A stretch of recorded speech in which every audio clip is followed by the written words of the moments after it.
আসসালামু আলাইকুম সবাইকে। একবার হজরত জাবের হজরত মুহাম্মদ সাল্লাল্লাহু আলাইহি সাল্লামকে তার বাসায় দাওয়াত করলেন। হজরত মুহাম্মদ সাল্লাল্লাহু আলাইহি সাল্লাম তার বাসার দাওয়াত কবুল করলেন এবং এতে হজরত জাবের খুব খুশি হলেন এবং খুশি হয়ে সে তার বাসায় একটি ছাগল কোরবানি দিলেন। তখন তার জাবেরের 2 ছেলে ছিল। তো ছোট ছেলে উঠে তার বড় ভাইকে জিজ্ঞেস করছিল যে তাদের ছাগলটা কোথায়? তখন জাবেরের বড় ছেলে বলল যে ছাগলটাকে কোরবানি করা হয়েছে কিছু মানে হজরত মুহাম্মদ সাল্লাল্লাহু আলাইহি সাল্লামকে দাওয়াতে এই ছাগলের মাংস খাওয়াবে বলে।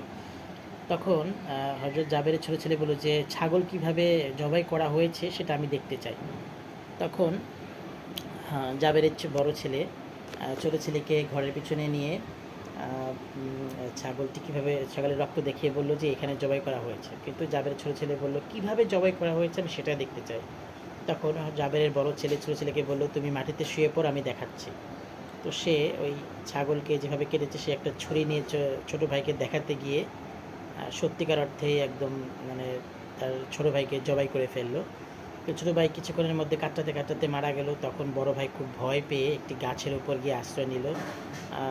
হজরত জাবের কিছুক্ষণ পর তার ছেলেদেরকে খুঁজতে এসে ঘরের পিছনে দেখে ছোটো ছেলে লাশ পড়ে আছে, রক্তাক্ত লাশ। তখন সে এই লাশটি তার স্ত্রীর কাছে নিয়ে যায়। স্ত্রী খুব কান্নায় ভেঙে পড়ে এবং মানে আহাজারি করছিল। তখন জাবের বলল যে আমাদের জন্য আজকে হয়তো আল্লাহ সুবহানাহু ওয়া তাআলা কোনো পরীক্ষা করছেন। তুমি ভিতর থেকে একটা চাদর নিয়েছো, আমি লাশটাকে চাদর দিয়ে মুড়িয়ে পাশের ঘরে রেখে দিই, মেহমান চলে গেলে পরে সৎকার করব বা পরে কবর দিব আর কি। সৎকার না, সরি, কবর হবে। তো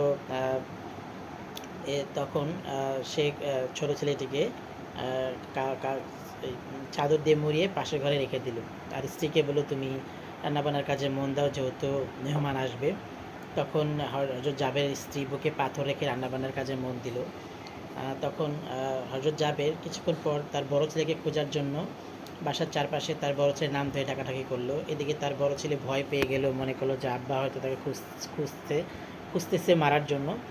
তখন জাবেরের বড় ছেলে গাছের উপর থেকে লাফ দিয়ে পালিয়ে যেতে গিয়ে সেখানে পড়ে কিছুক্ষণের মধ্যে মারা গেল। তখন জাবের আবার তার বড় ছেলেকে তার স্ত্রীর কাছে নিয়ে আসলো। লাশ দেখে এবার জাবেরের স্ত্রী একদম মানে কি বলবো হতবাক এবং প্রচণ্ড কান্নাকাটি করা শুরু করলো। জাবের তখন আবার বলল আল্লাহ সুবহানাহু ওয়া তাআলা হয়তো আজকে আমাদের কোনো পরীক্ষার ইচ্ছে, আজ আমাদের পরীক্ষার দিন, তুমি আবার ভেতর থেকে চাদর এনে দাও। চাদর দিয়ে লাশটি পাশে ঘরে রেখে হজরত জাবের তার স্ত্রীকে বলল যাও গিয়ে রান্নাবান্নার কাজে মনোযোগ দাও, যেহেতু আমরা নবীজিকে দাওয়াত দিয়েছি, আগে মেহমানকে আমাদের আপ্যায়ন করতে হবে, পরে আমরা 2 ছেলের কবর দিব। তো আজকে আমাদের পরীক্ষার দিন, এটাই হয়তো আমাদের ভাগ্যে লেখা ছিল। এটি জাবের তার স্ত্রীকে বলছিলেন। তো স্ত্রী আবারও বুকে পাথর রেখে রান্নাবান্না করলেন। তো হজরত জাবের গেটের বাইরে দাঁড়িয়ে হজরত মুহাম্মদ সাল্লাল্লাহু আলাইহি সাল্লামের জন্য প্রতীক্ষা করছিলেন।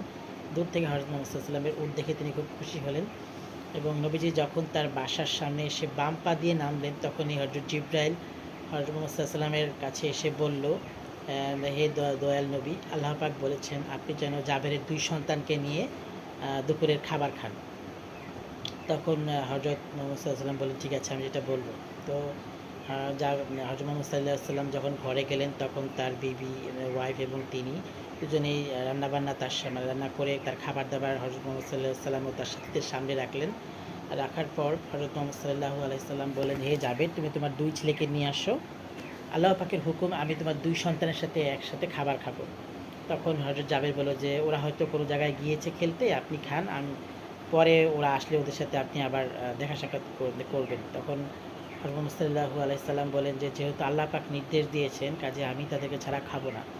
তখন হজরত জাবের ও তার স্ত্রী দুজনে খুব করতে লাগলেন এবং সব ঘটনা নবীজি হজরত মুহাম্মদ সাল্লাল্লাহু আলাইহি সাল্লামকে খুলে বললেন। তখন নবীজি হজরত মুহাম্মদ সাল্লাল্লাহু আলাইহি সাল্লাম বললেন, তুমি যাও, গিয়ে ওই পাশের ঘরে গিয়ে তুমি তোমার 2 সন্তানকে নাম ধরে ডাক দাও, তারা ঠিকই চলে আসবে। হজরত জাবের ঠিকই পাশের ঘরে গিয়ে তার 2 ছেলের নাম ধরে ডাক দিলেন এবং 2 ছেলে চাদর থেকে উঠে আসলেন এবং হজরত জাবের খুশি হয়ে গেলেন এবং হজরত মুহাম্মদ সাল্লাল্লাহু আলাইহি সাল্লাম তার জাবেরের 2 সন্তান সহ একসাথে দুপুরের খাবার গ্রহণ করলেন। ধন্যবাদ। কি আশ্চর্য একটি গল্প, সত্যিকার গল্প আর কি। এটা আসলে গল্প বলা যায় না, সত্যিকার কাহিনী। কারা কারা প্রথম শুনলেন তারা লাইক কমেন্টস করে আর মাশাআল্লাহ লিখে যাবেন। ধন্যবাদ সবাইকে।